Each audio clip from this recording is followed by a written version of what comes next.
In the shadowed corridors of the Palazzo Vecchio, where Florence's most powerful men gathered to decide the fate of republics and kingdoms, Niccolò Machiavelli learned his most profound lesson not from the princes he served, but from watching how power truly moved through the world. It was here, in the dying light of a Tuscan evening in 1503, that he first understood the fundamental truth that would reshape his understanding of human nature and political survival: those who master themselves become unmasterable by others.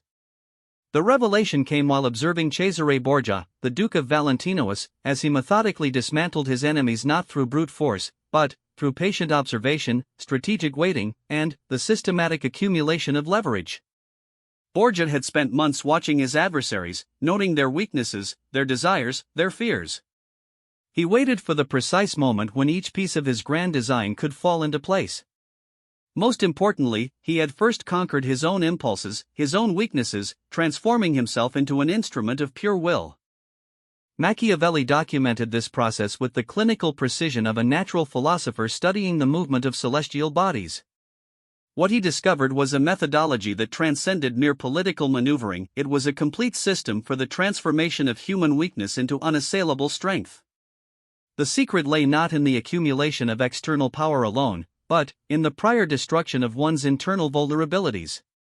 The foundation of this system rested on three interconnected principles that Machiavelli observed in the most successful rulers of his time.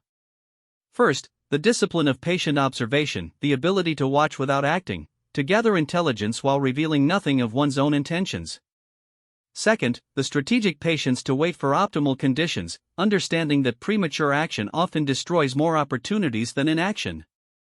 Third, the methodical collection of power through the systematic identification and elimination of one's own weaknesses. But, perhaps most crucially, Machiavelli recognized that before any external conquest could be sustained, a more fundamental battle had to be won within oneself.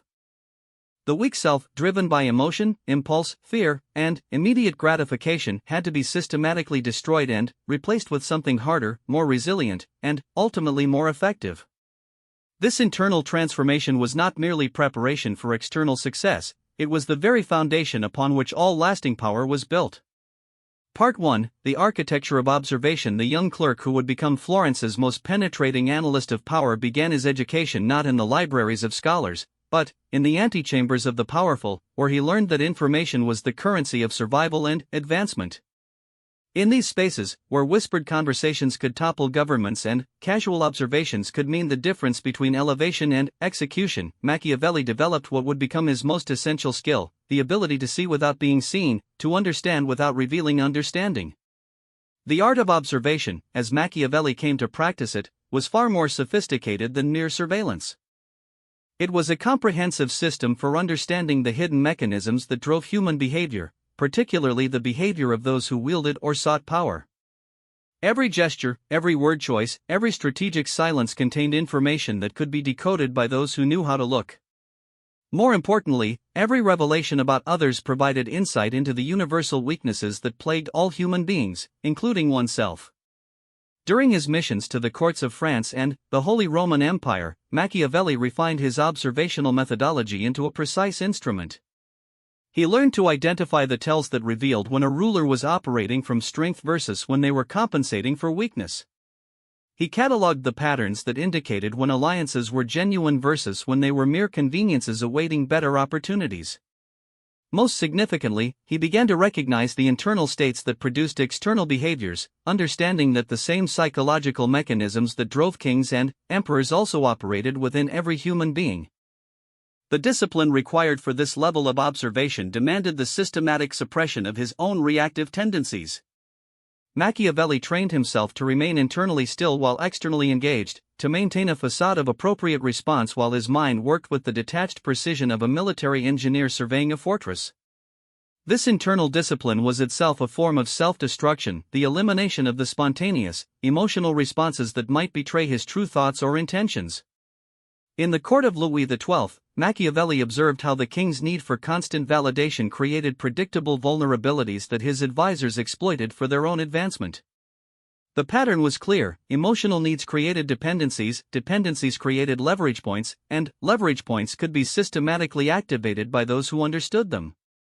But the deeper revelation was that these same patterns operated within Machiavelli himself, and within every person who had not undertaken the deliberate work of internal transformation.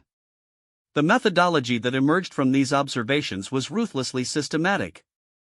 First, identify the emotional drivers that motivated a person's behavior, their fears, desires, vanities, and insecurities. Second, trace how these drivers created patterns of action and reaction that could be predicted and influenced. Third, recognize these same patterns within oneself and begin the process of systematic elimination. The goal was not merely to understand others, but to transform oneself into someone who could not be understood, predicted, or manipulated in return. This process of self-observation and self-modification required a particular kind of courage that Machiavelli found rare among his contemporaries. Most people, he noted, preferred the comfort of their familiar weaknesses to the uncertainty of transformation. They would rather remain predictably vulnerable than undertake the difficult work of becoming something new. But those who possessed this courage, who could look honestly at their own mechanisms and systematically disable their own exploitable features, became nearly impossible for others to defeat. The practice began with small exercises in self-control and self-awareness. Machiavelli taught himself to notice when his emotions were driving his responses, and to pause long enough to choose his reactions deliberately rather than automatically. He learned to identify his own patterns of thought and behavior, particularly those that made him predictable or vulnerable to others. Most importantly, he began the systematic work of replacing these automatic responses with consciously chosen alternatives. This internal work was reflected in his external methodology for gathering intelligence. Rather than relying on obvious sources of information, Machiavelli developed techniques for extracting insights from seemingly casual interactions. He learned to ask questions that revealed more than their answers suggested, to make observations that prompted revealing responses, and to create situations that naturally exposed the true motivations and capabilities of those he encountered. The key insight was that most people revealed their essential nature not through their grand gestures, but through their small, unguarded moments. A ruler's treatment of servants revealed more about their character than their public pronouncements. The topics someone avoided in conversation were often more significant than those they eagerly discussed. The aspects of themselves that people worked hardest to project were usually compensations for the very qualities they feared they lacked. But, perhaps most importantly, Machiavelli recognized that this same principle applied to himself. The aspects of his own personality that he was most eager to project, his intelligence, his loyalty, his sophistication, were often covering for insecurities and vulnerabilities that made him manipulable by others. The systematic elimination of these false projections was not merely about becoming more authentic, it was about removing the leverage points that others could use to control or predict his behavior. The practical application of this observational discipline extended beyond mere information gathering to the realm of strategic positioning. By understanding the hidden motivations and vulnerabilities of those around him, Machiavelli could position himself not just to avoid their manipulations, but to provide exactly what they needed at precisely the moment they needed it most. This created a form of influence that was nearly invisible because it felt, to the influenced party, like natural alignment rather than external control. Yet the most profound application of this methodology was internal. By turning the same analytical precision on himself that he applied to others, Machiavelli began to identify and systematically eliminate the emotional reactions, automatic behaviors, and unconscious patterns that made him vulnerable to external manipulation. This was not about becoming emotionally dead, but about becoming emotionally sovereign, capable of choosing his responses rather than being driven by them. The transformation was gradual but comprehensive. Where once he might have reacted defensively to criticism, he learned to extract useful information while maintaining his strategic objectives. Where once he might have been drawn into emotional conflicts, he developed the ability to remain focused on outcomes rather than feelings. Where once his own insecurities might have driven him to prove himself in counterproductive ways, he learned to operate from a foundation of internal certainty that required no external validation. This internal foundation became the source of his external effectiveness. Because he was no longer driven by the emotional needs and unconscious patterns that made others predictable, he became increasingly difficult for others to read, influence, or control. Paradoxically, by destroying his weak self, he had not become weaker but immeasurably stronger.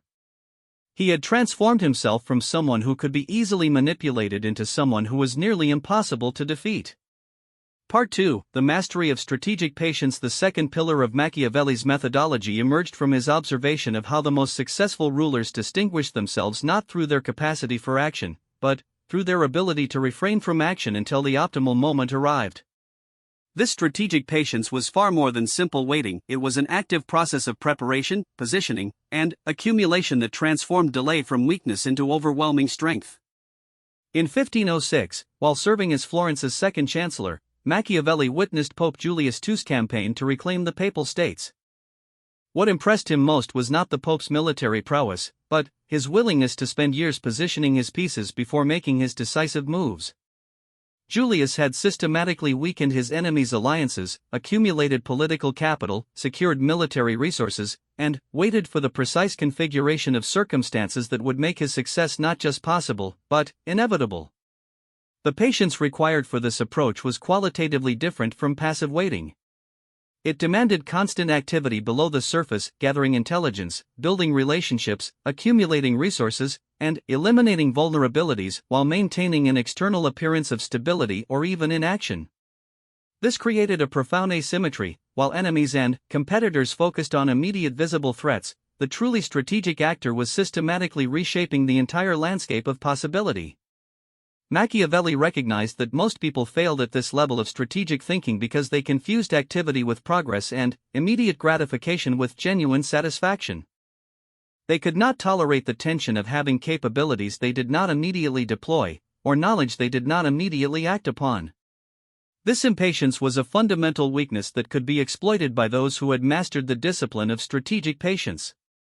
The practice of strategic patience required the systematic destruction of several aspects of the weak self that most people carried throughout their lives. The need for immediate recognition had to be eliminated, replaced by satisfaction derived from long-term positioning and eventual outcomes. The impulse to react to provocations had to be transformed into the ability to use provocations as information while maintaining one's strategic course. Most importantly, the ego's demand for immediate validation had to be sublimated into a deeper satisfaction derived from the systematic accumulation of genuine capability. During his diplomatic missions, Machiavelli observed how different rulers responded to similar challenges, and he began to identify patterns that predicted long-term success and failure. Those who reacted immediately to every threat often found themselves exhausted by constant crisis management, their resources depleted by responding to their enemy's timeline rather than their own. Conversely, those who could absorb short-term pressures while steadily advancing their long-term position often found that their problems resolved themselves as the underlying power dynamics shifted in their favor. The key insight was that most conflicts were won or lost long before they became visible to external observers. The actual battles, negotiations, or confrontations were simply the final manifestation of power imbalances that had been developing over months or years. Those who understood this could focus their efforts on shifting these underlying dynamics rather than on winning individual engagements, creating situations where victory became not just likely, but structurally inevitable. This approach required a fundamental reframing of how time and energy were allocated. Instead of responding to urgent demands and immediate pressures, the strategic patience practitioner learned to identify the small, seemingly insignificant actions that would compound over time into decisive advantages. A carefully cultivated relationship might provide crucial information years later. A minor favor granted today might create a major obligation that could be called upon when circumstances demanded. A weakness addressed systematically over time might be transformed into an unassailable strength. But, perhaps most importantly, Machiavelli discovered that the practice of strategic patience was itself a form of internal transformation that eliminated many of the vulnerabilities that made people manipulable. Those who could not delay gratification were easily controlled by those who could offer immediate rewards. Those who needed constant validation were predictably influenced by the provision or withdrawal of approval. Those who could not tolerate uncertainty were readily manipulated by the creation of artificial crises that demanded immediate action. The practitioner of strategic patience, by contrast, became increasingly immune to these forms of manipulation. Having learned to derive satisfaction from the steady advancement of long-term goals rather than immediate gratification, they could not be bought with short-term inducements. Having developed comfort with uncertainty and ambiguity, they could not be rushed into premature action by the creation of artificial urgency. Having replaced the need for external validation with satisfaction derived from their own competence, they could not be controlled through the manipulation of social approval. This internal transformation was reflected in external capabilities that others found increasingly difficult to counter. The strategic patience practitioner could absorb apparent losses that positioned them for greater gains, could allow opponents to believe they were winning while systematically eliminating the foundations of their success, and could maintain the appearance of weakness while accumulating the resources necessary for decisive action. The methodology was particularly powerful because it was largely invisible to those who had not developed similar discipline. Most people, operating from the immediate pressures of their emotional needs and reactive patterns, simply could not perceive or appreciate the long-term positioning that was taking place around them. They might recognize individual actions, but they could not see the systematic pattern that connected seemingly unrelated events into a coherent strategy unfolding over years or decades. Machiavelli's own application of this methodology was evident in how he positioned himself within Florence's complex political landscape. Rather than seeking immediate elevation or trying to impress his superiors with dramatic initiatives, he focused on becoming indispensable through the steady accumulation of knowledge, relationships, and competencies. He made himself the person others turned to for analysis and advice, not through self-promotion, but through the consistent delivery of insights and capabilities that others could not replicate. This positioning allowed him to survive political upheavals that destroyed others who had seemed more powerful but whose power was based on immediate circumstances rather than deep foundations. When the Medici returned to power in 1512, many of Machiavelli's contemporaries were immediately eliminated because they had positioned themselves as opponents rather than as valuable resources. Machiavelli, despite his association with the Republican government, had accumulated enough intellectual capital and strategic value that even his political enemies recognized his worth. The practice of strategic patience also transformed how he approached intellectual and creative work. Rather than rushing to publish ideas before they were fully developed, or seeking immediate recognition for partial insights, he allowed his understanding to develop over years of observation and reflection. The Prince and the Discourses were not products of sudden inspiration, but the culmination of decades of systematic observation, analysis, and refinement. This approach created work that possessed a depth and durability that more immediate productions could not match. Because the ideas had been tested against extensive experience and refined through long consideration, they contained insights that remained relevant across changing circumstances and different contexts. The patience invested in their development was repaid through their enduring influence and applicability. But, perhaps most significantly, the practice of strategic patience became a form of compound internal development. Each successful application of the methodology increased his capacity for future applications. Each time he successfully resisted the impulse for immediate action and achieved better results through patient positioning, his confidence in the approach deepened and his ability to apply it in more complex situations expanded. This created a form of personal development that was fundamentally different from the improvement strategies that most people pursued. Rather than trying to add capabilities or eliminate obvious flaws, the practice of strategic patience systematically transformed the entire relationship between intention and action, between desire and satisfaction, between present circumstances and future possibilities. It was a comprehensive reconstruction of how consciousness itself operated in relation to time and possibility. The result was a form of personal power that others found difficult to comprehend, let alone counter. Because it was based on principles rather than circumstances, it could adapt to changing conditions without losing its essential character.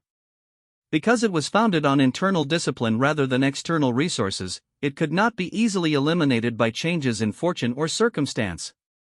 Most importantly, because it required the systematic elimination of the weak self's immediate demands and reactive patterns, it produced individuals who were nearly impossible for others to predict, manipulate, or defeat. Part 3, the systematic collection and consolidation of power. The third and most sophisticated aspect of Machiavelli's methodology involved the systematic transformation of observed weaknesses and cultivated patience into concrete, defensible power. This was not the crude accumulation of resources or the simple networking that characterized most political advancement, but a methodical process of converting internal discipline into external influence, and temporary advantages into permanent positions of strength. Machiavelli's insight was that true power could not be borrowed, inherited, or simply seized. It had to be systematically constructed through the deliberate alignment of internal capabilities with external opportunities. The most durable forms of influence were those that emerged naturally from genuine competence and strategic positioning, rather than from manipulation or circumstantial advantage. This required a fundamentally different approach to power accumulation than what most of his contemporaries practiced. The foundation of this approach was the recognition that sustainable power must be based on the systematic elimination of dependency. Most people, even those who achieved significant positions, remained vulnerable because their success depended on factors beyond their control: other people's opinions, changing circumstances, external resources, or temporary advantages. True power, by contrast, had to be founded on capabilities and positions that could not be easily removed by external forces. During his analysis of successful rulers like Ferdinand of Aragon and unsuccessful ones like Cesare Borgia after his father's death, Machiavelli identified the crucial difference between power that appeared strong but was actually fragile, and power that appeared modest but was actually unassailable. The key distinction was whether the power was based on the systematic development of internal capabilities and strategic positioning, or on the temporary alignment of external circumstances. Ferdinand had spent decades developing his understanding of statecraft, building networks of genuine loyalty, and positioning himself as indispensable to the long-term interests of multiple constituencies. When circumstances changed, his power adapted and endured because it was based on genuine value creation rather than mere advantage extraction. Cesare, despite his considerable talents, had built his power too quickly and on too narrow a foundation. When his father died and his external support evaporated, he lacked the deep foundations necessary to maintain his position. This analysis led Machiavelli to develop what he considered his most important insight: the systematic collection of power required the simultaneous development of multiple, mutually reinforcing forms of influence that could not be eliminated by single points of failure. These included intellectual capital that made one's judgment valuable to others, relational capital that created genuine loyalty and obligation, strategic positioning that made one's cooperation essential for others' success, and resource control that provided concrete leverage in negotiations and conflicts. But, perhaps most importantly, it required the systematic elimination of all internal qualities that could be exploited by others to undermine one's position. This was where the destruction of the weak self became most practically significant. As long as someone could be manipulated through their emotions, predicted through their patterns, or controlled through their dependencies, they remained vulnerable regardless of how much external power they appeared to possess. The practical application of this methodology began with a comprehensive assessment of one's current vulnerabilities and dependencies. Machiavelli learned to identify every aspect of his position that could be threatened by external forces, every emotional trigger that could be activated to influence his decisions, and every automatic reaction that made his behavior predictable to others. This was not a one-time analysis but an ongoing process, as new capabilities created new vulnerabilities and changing circumstances revealed previously hidden dependencies. The systematic elimination of these vulnerabilities required patient, methodical work that was often invisible to external observers. Financial independence had to be gradually established so that economic pressure could not be used as leverage. Emotional reactions had to be systematically trained so that provocations could not derail strategic objectives.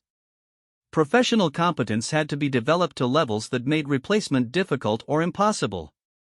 Most importantly, internal certainty had to be cultivated so that external validation became irrelevant to decision-making processes. Simultaneously, Machiavelli worked to identify and systematically acquire forms of leverage that others valued but could not easily replicate or replace. His deep analysis of political patterns made his advice valuable to rulers who recognized that his insights could help them avoid costly mistakes. His understanding of military affairs, developed through careful study and observation rather than direct experience, provided perspectives that career soldiers often lacked. His ability to see long-term patterns and their implications made him useful for strategic planning in ways that others could not duplicate. The key insight was that the most valuable forms of leverage were often those that appeared modest but were actually irreplaceable. A person who controlled vast resources but could be easily replaced was ultimately less powerful than someone who possessed unique insights or capabilities that others needed but could not obtain elsewhere. This led Machiavelli to focus on developing forms of intellectual and strategic capital that were both valuable to others and impossible for others to duplicate without years of similar development. This approach required a fundamental shift in how he thought about competition and advancement. Rather than trying to defeat specific rivals or climb existing hierarchies, he worked to create new forms of value that established their own domains of influence. Instead of fighting for existing positions, he developed capabilities that created new positions. Rather than competing within established frameworks, he worked to establish new frameworks within which his particular strengths would be naturally recognized and rewarded.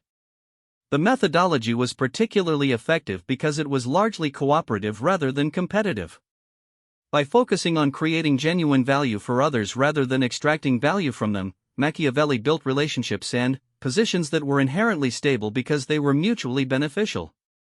Others had positive incentives to maintain and protect his position because they derived genuine benefits from his success.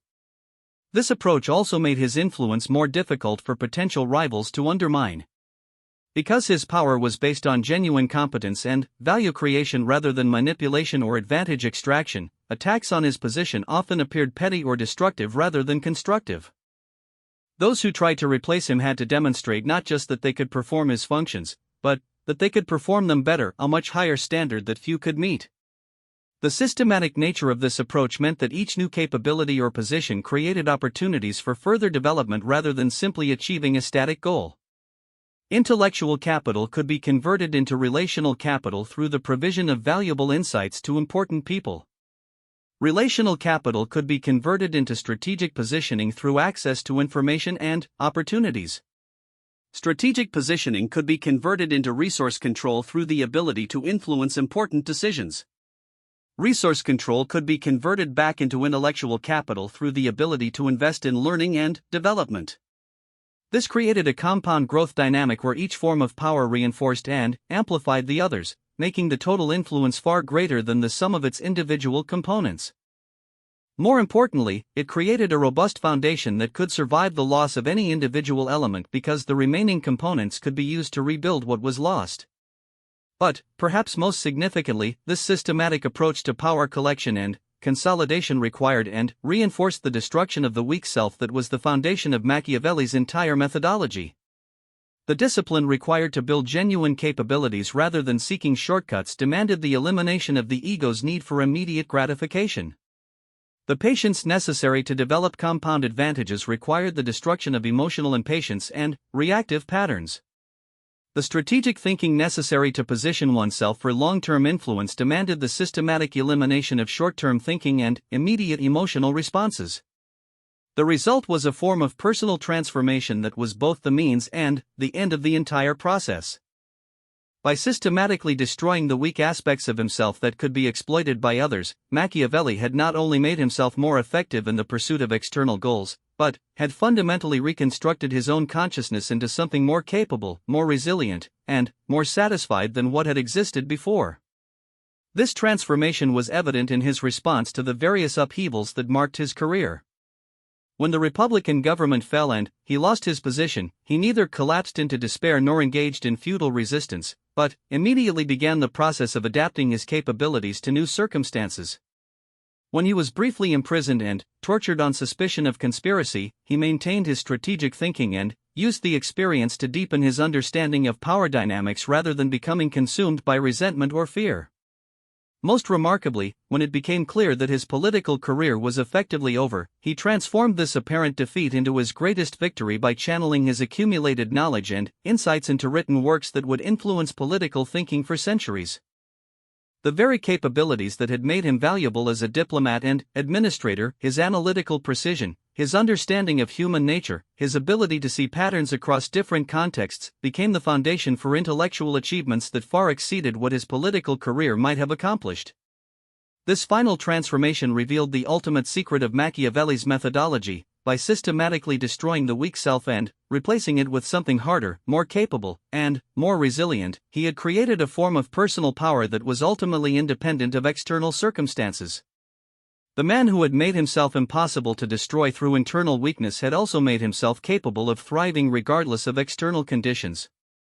The practical implications of this approach extend far beyond the political realm in which Machiavelli operated. Any domain of human activity where long-term success depends on the ability to understand others, position oneself strategically, and maintain effectiveness over time can benefit from these same principles. Whether in business, academics, creative endeavors, or personal relationships, the systematic observation of patterns, the cultivation of strategic patience, and the methodical collection of genuine capabilities create forms of influence and effectiveness that are both more satisfying and more sustainable than approaches based on manipulation, immediate gratification, or the exploitation of temporary advantages. But the deepest insight remains the recognition that external power without internal transformation is ultimately fragile, while internal transformation without external application is ultimately incomplete. The true secret lies in understanding that these are not separate processes but different aspects of a single transformation, the systematic destruction and reconstruction of oneself into something capable of thriving in a world where others are driven by weaknesses that can be understood, anticipated, and transcended. The man who destroys his weak self does indeed become impossible for others to destroy, not because he becomes invulnerable to external threats, but because he becomes capable of transforming any external threat into an opportunity for further development and positioning. In eliminating the internal mechanisms through which others could manipulate, predict, or defeat him, he creates a form of personal sovereignty that is ultimately independent of external circumstances while remaining fully engaged with the world around him. This is the secret that Machiavelli discovered in the shadows of Renaissance politics and refined through decades of observation and application, that true power is not about controlling others, but about becoming uncontrollable by others. It is not about eliminating external threats, but about transforming oneself into someone for whom external threats become sources of strength rather than sources of weakness. It is not about achieving perfect security, but about developing the capacity to thrive regardless of the level of security available. The methodology he developed, watch, wait, and systematically collect power through the deliberate destruction and reconstruction of oneself, remains as relevant today as it was 5 centuries ago because it is based on fundamental aspects of human nature and social dynamics that have not changed. Those who understand and apply these principles will continue to find themselves increasingly effective and increasingly satisfied, not because they have learned to manipulate the world around them, but because they have learned to transform themselves into people who can engage with that world from a position of genuine strength and capability. In the end, Machiavelli's greatest insight was not about politics or power in the conventional sense, but about the unlimited potential for human transformation that becomes available to those who are willing to systematically destroy everything weak within themselves and replace it with something immeasurably stronger. This transformation is available to anyone willing to undertake it, but it requires the same discipline, patience, and systematic approach that characterized all of Machiavelli's most important work. The rewards, however, are proportional to the effort invested, nothing less than the reconstruction of oneself into someone who has become truly impossible for others to destroy.